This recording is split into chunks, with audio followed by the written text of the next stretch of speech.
যারা কতদিন ধরে একটা বৎসর ধরে মা ধুকুরি করে লোকের দাঁড়ে দাঁড়ে ভিক্ষা করে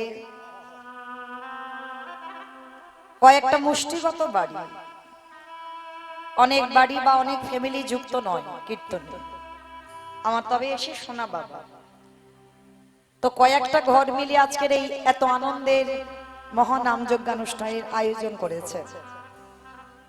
তো যারা দাঁড়ে দাঁড়িয়ে ভিক্ষা করে, কেউ 5 টাকা দিয়েছে, কেউ 10 টাকা দিয়েছে, কেউ 50, কেউ 100, তো দাঁড়ে দাঁড়িয়ে বাবা তার উপরে আবার কত গালিগালাজও খেয়েছে। সব মিশিয়ে নিয়ে তবে কিন্তু এই হরিনাম, এমনি এমনি নয়।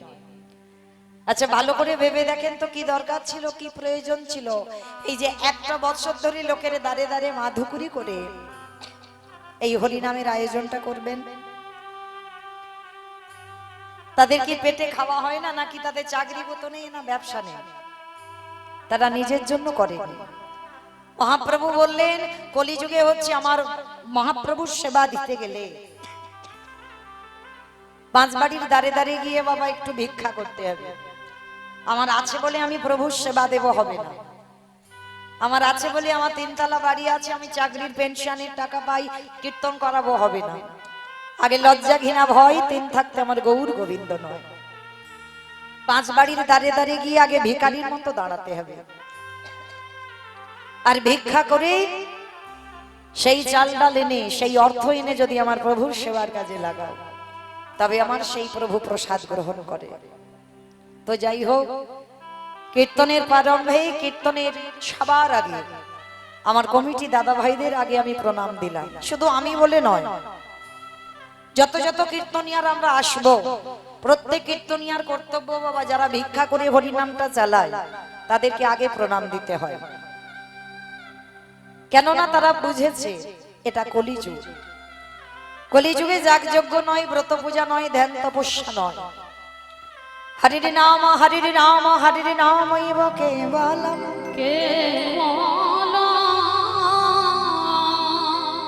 কলমা নাস্তেব নাস্তেব নাস্তেব গতিরান্নথা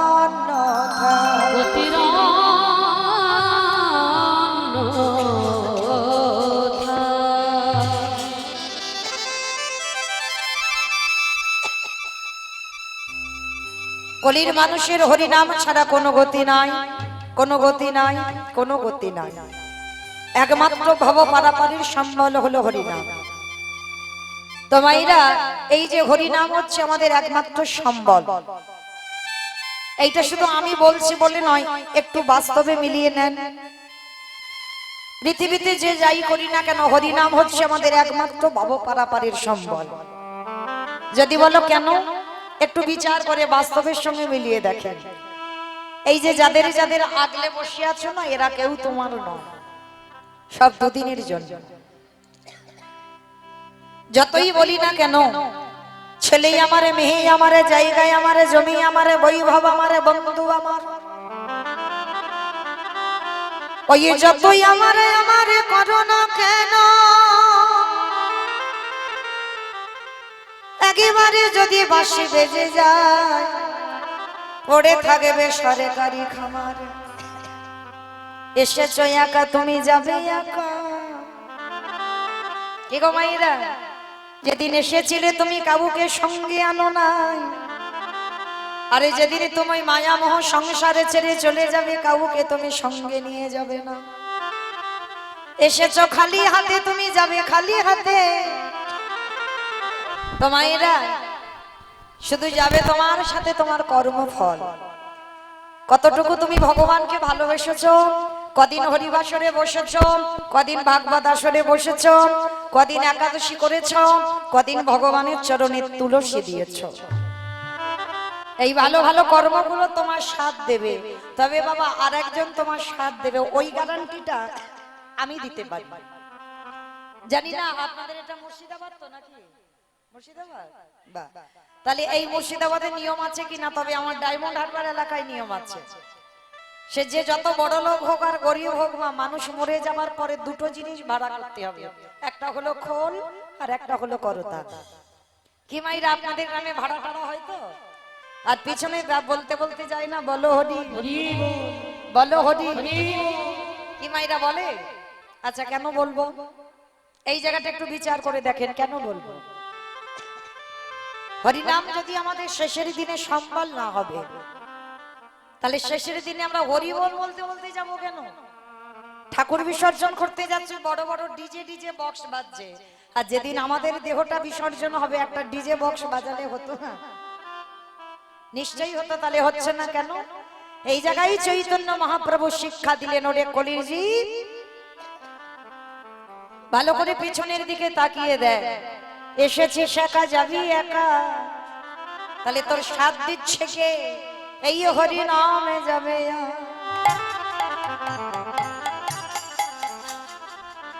আমাদের পছা দেখো দেখো যাবে নদিয়ার মাটিতে ব্রজেন্দ্র নন্দন কৃষ্ণ, কলিকালে হয়েছে শ্রীকৃষ্ণ চৈতন্য মহাপ্রভু। সত্যতে নারায়ণ, ত্রেতাতে রামচন্দ্র, দাপরে কৃষ্ণ, আর কলিতে হলেন শ্রীকৃষ্ণ চৈতন্য মহাপ্রভু। তবে মায়েরা আজকের এই যে কৃষ্ণ কলিকালে গৌর হলো, পৃথিবীতে সাধারণ কোন ভক্ত নয়। পৃথিবীতে লাখ লাখ ভক্ত আছে, কোটি কোটি ভক্ত আছে, হাজার হাজার ভক্ত আছে, ভক্তের অভাব নাই। কিন্তু কৃষ্ণ যে গৌর হয়ে এলো, শুধু একজনের ডাকে এসেছিল, সে কে? শান্তিপুরের মাটিতে বুড়ো অদ্বৈত আচার্য গোসাই। আজকের আমাদের শিব পূজা উপলক্ষে কিন্তু এই কীর্তন। তো যেহেতু বাবা কীর্তনের প্রারম্ভে অবশ্যই বলাটা আমাদের উচিত, যেহেতু বাবা এটা শ্রাবণ মাসের দিন, কালকের গেল বাবার প্রথম সোমবার, আর এই শ্রাবণ মাসটা হচ্ছে বাবার জন্মের মাস, আর যে উপলক্ষে আজকের আমাদের এই হরিনাম সংকীর্তনের আয়োজনটা হচ্ছে। তো যাই হোক, যিনি কলিকালের মাটিতে শিব ঠাকুর নয়, কলিকালের মাটিতে হচ্ছে অদ্বৈত আচার্য গোসাই। সত্যতে শিব ছিল, ত্রেতাতে শিব ছিল, দাপরে শিব ছিল, কলিতে শিব নয়। আমরা যতই ঘটা করে বাবার মাথায় জল দিই না কেন, বাবা কিন্তু কলিযুগে নয়, বাবাতে এসেছে অদ্বৈত আচার্য গোসাই। মায়েরা অদ্বৈত আচার্য গোসাই চেনো তো? তোমাদের গ্রামে যেন কেউ মনে করো না, পঞ্চতত্ত্ব ছবি যাদের আছে বাবা তারা দেখবেন শ্রীকৃষ্ণ চৈতন্য প্রভু নিত্যানন্দ, শ্রী অদ্বৈত গদাধর শ্রীবাস আদি গৌর ভক্তবৃন্দ।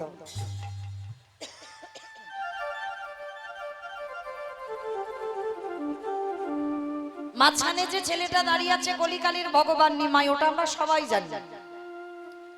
আর ওই ছেলেটার ডান দিকে দেখবেন একটা বয়স্ক লোক, চুল গোপ দাড়ি হলো সব পেকে সাদা, ইনি হচ্ছেন বুড়ো অদ্বৈত আচার্য গোসাই।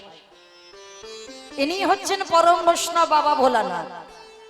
কিন্তু বাবা এই জায়গাটায় আমাদের প্রত্যেকের প্রশ্ন এসে যায়, যে ভোলানাথ সত্যযুগে শিব হলো, ত্রেতাতে শিব হলো, দাপরে শিব হলো, কিন্তু কলিকালে শিব হচ্ছে না কেন?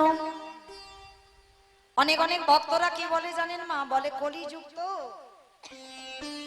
মানে কলিযুগটা নাকি ভালো যুগ নয়। কি মাইরা আপনারা কি বলেন, কলিযুগটা ভালো যুগ না ভালো যুগ নয়? ভালো যুগ। তাহলে কলিযুগ ভালো, কলির ছেলে মেয়েরা ভালো নয়। কলিযুগ কখনো খারাপ নয়, কলিযুগ ভালো যুগ, কলির ছেলে মেয়েরা ভালো নয়।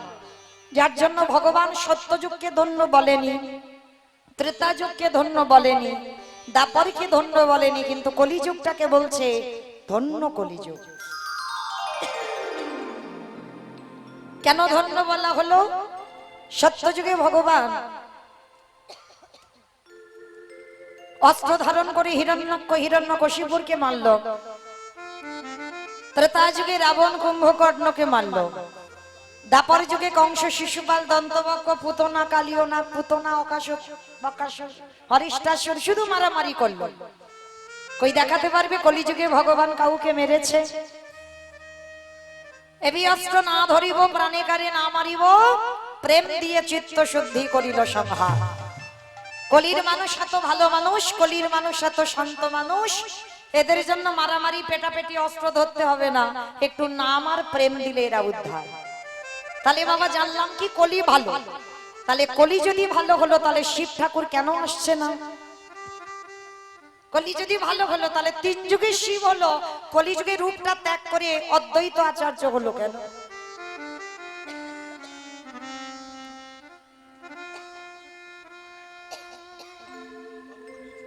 তার একটা কারণ আছে বাবা।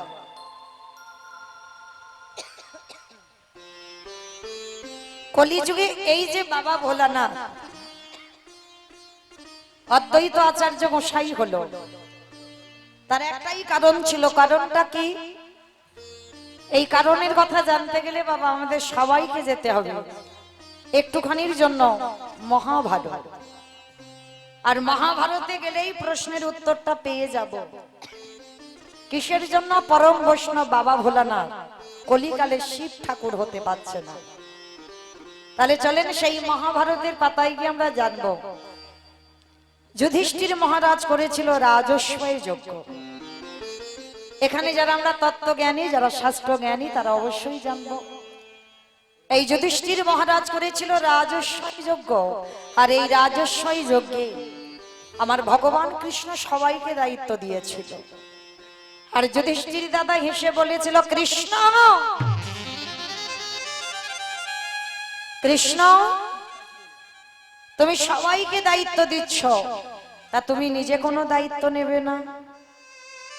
কথাটা শুনে আমার ভগবান একটু মুচকি হেসে বলেছিল, জানো দাদা, আমি তো সবাইকে একটা করে কাজ দিয়েছি, কিন্তু আমি আমার জন্য দুটো কাজ আলাদা করে ফেলে রেখেছি। সে কি? সবাইকে তুমি একটা করে কাজ দিয়েছো, আর তুমি তোমার নিজের বেলা দুটো কাজ। কি কাজ নিয়েছো কৃষ্ণ? বলে, জানো দাদা, আমার প্রথম কাজ হবে এই যজ্ঞে যত যত সাধুগুরু ব্রাহ্মণ বৈষ্ণব যত যত ভক্তরা আসবে, আমি কৃষ্ণ দয়াময় হয়ে সবার প্রথমে আমি নিজের হাতে তাদের চরণ যুগল আগে আমি ধৌত করে দেব। এটা হবে আমার প্রথম কাজ। আচ্ছা মায়েরা, এই জায়গাটা একটু প্রত্যেকে আস্বাদন করবেন। কীর্তন শুনলে হবে না, সেই কীর্তনটাকে বাবা, সেই প্রত্যেকটা ভাষাকে বাস্তবের সঙ্গে মেলাতে হবে। একটু মিলিয়ে দেখেন তো, যিনি বিশ্বের স্রষ্টা মালিক ভগবান, যার কোনো কিছু অভাব নাই, যে মনে করলে একটা সেকেন্ডে বাবা পৃথিবীটাকে ধ্বংস করে দিতে পারে, যার ইচ্ছাতে মরা গাছে ফুল ফোটে, যার ইচ্ছাতে শুকনো গাঙে উজান বয়, সে মনে করলে কি পারে না যে আজকের পা ধোয়ার কাজ না করে অন্য একটা কাজ করতে? কিসের জন্য ভগবান হয়ে আজকের পাটা ধোয়াচ্ছে?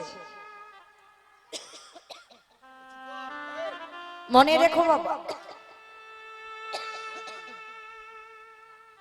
নিজে আচরি ধর্ম জীবেরই শেখায়, নিজে না করলে ধর্ম জীবকে শেখানো না যায়। আগে আমাদের আচরণ ঠিক করতে হবে, আগে আমাদের বলা ঠিক করতে হবে, আমাদের চলা ঠিক করতে হবে। আর যদি আমাদের আচরণ ঠিক না হয়, তাহলে কলির মানুষ বাবা আপনাদের আমাদের কাছ থেকে শিখবে কি? আমি নিজে যদি কৃষ্ণ বলে না কাঁদি, তাহলে জগৎ কাঁদবে কি? আমি যদি আমার পিতামাতাকে শ্রদ্ধা ভক্তি না করি, জগৎ কি আমার মুখ থেকে কিছু কথা শুনে শিখবে? শিখবে না। তাহলে নিজে আচরি ধর্ম জীবের শিখাই, নিজে না করলে ধর্ম জীবকে শেখানো না যায়। মনে রাখতে হবে বাবা, সবার আগে এই জগতের সংসারে আমাদের আচরণ ঠিক করতে হবে। যার জন্য আমার ব্রজেন্দ্র নন্দন কৃষ্ণ ওই রাজস্বয় যজ্ঞে আগে পা ধোবার কাজটা করছে। কেন? আপনাদের আমাদের চৈতন্য দান করবে শিক্ষা দেবার জন্য। শিক্ষাটা কি? যে শিক্ষাটা আগেকার দিনে আমাদের ছিল, কিন্তু এখনকার দিনে বাবা ওই শিক্ষাটা আপনাদের আমাদের এখন আর নাই। কারণ যত টিভি সিরিয়াল দেখে বাবা তাদের মতো আমাদের আচরণ হয়ে যায়। আমরা ভুলে যাই সেই পুরানো সংস্কৃতির কথা, আমরা ভুলে যাই আমরা হিন্দু ধর্মের মানুষ, আমরা সনাতন ধর্মের মানুষ। কিন্তু চরণ ধরে বলে যাই মা, দুবারে যদি কোনোদিন সাধুগুরু বৈষ্ণব আসে, গুরুজন আসে, সবার আগে চেষ্টা করো নিজের হাতে তাদের চরণ যুগল ধৌত করে দিতে। যদি বছর অন্তর গুরুদেবও আসে, চেষ্টা করো নিজের হাতে আগে তাদের চরণ যুগল ধৌত করে দিতে। আর সাধুগুরু বৈষ্ণব যদি গুরুদেব নাও পান, যে যার ঘরের বাবা মা তো আছে, যে যার ঘরের শ্বশুর শাশুড়ি তো আছে। আমার এই কথাটা শুনলে বাবা অনেকে হাসে, বলে বাবা মা চরণ ধোবাবো, শ্বশুর শাশুড়ির চরণ ধোবাবো।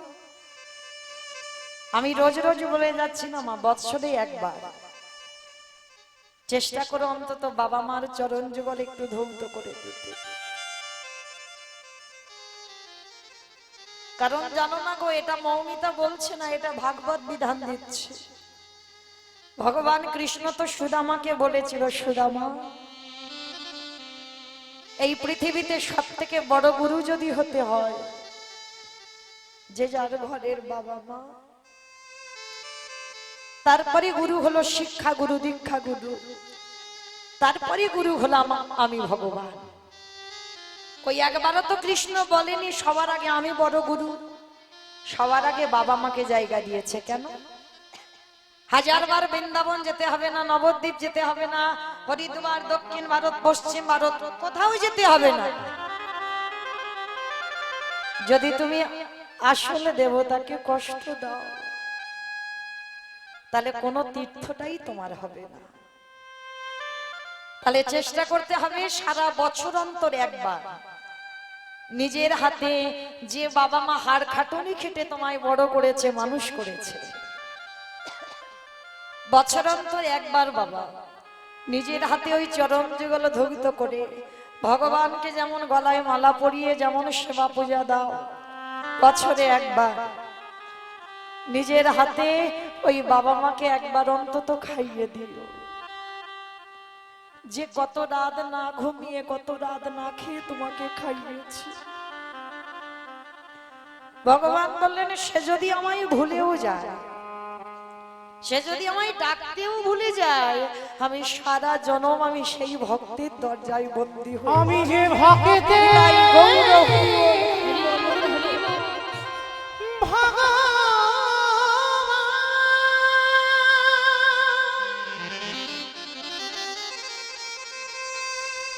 আমি যে ভক্ত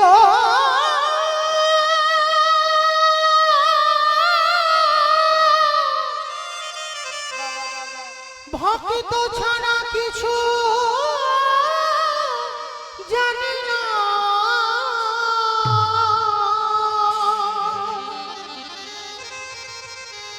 তাই তো যুগে যুগে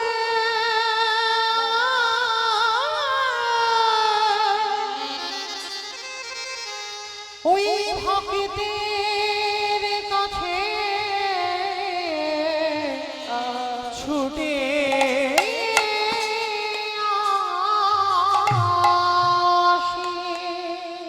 আমি যে ভক্ত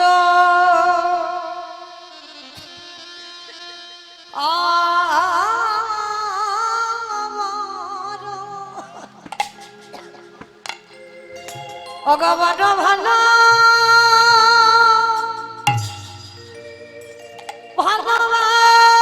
ভালোবাসি, আমি যে ভক্ত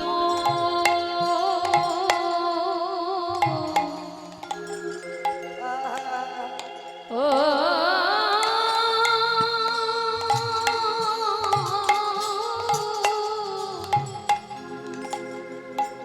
ভক্ত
যুধিষ্ঠির বললেন কৃষ্ণ রে, ওরে কৃষ্ণ রে, তুই এমন করে ভক্তের চরণ দুগল ধোয়াচ্ছিস কেন? আমাইরা ভগবান শুধু চরণ ধোয়াচ্ছে না, আরো একটা কাজ করছে। কি কাজ জানো? যত যত সাধুগুরু বৈষ্ণব এসেছিল দুবারে, ওই যারা যারা প্রসাদে পেয়েছে কৃষ্ণ দয়াময় আমার, ওই প্রসাদের থালাগুলো হাতে করে তুলে নর্দমায় ফেলেছে। এই যেমন ভক্তরা প্রসাদ পাচ্ছে মা, জানি না কারা কারা ওই প্রসাদের পাতাগুলো ফেলছে, কিন্তু যারা যারা ফেলছে তারা জানে না, তারা অজান্তে কি পেয়ে গেল। এই কাজটাই তোমার কৃষ্ণ করেছিল রাজস্বই যজ্ঞে। যত যত ভক্ত প্রসাদ পেয়েছিল কৃষ্ণ নিজের হাতে করে ওই এঁঠো পাতাগুলো ফেলেছিল। শুধু এঁঠো পাতা ফেলছে না, আরো কি করেছিল জানো? ভক্তের এঁঠো খানা কৃষ্ণ আমার গায়ে মাখে গে। তাই গৌর হরি বল, হরি বল। হরি বল।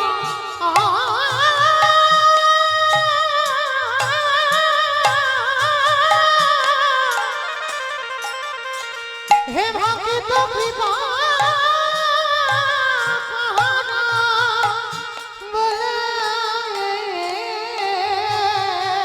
ভক্তের টখানা কৃষ্ণ গায়ে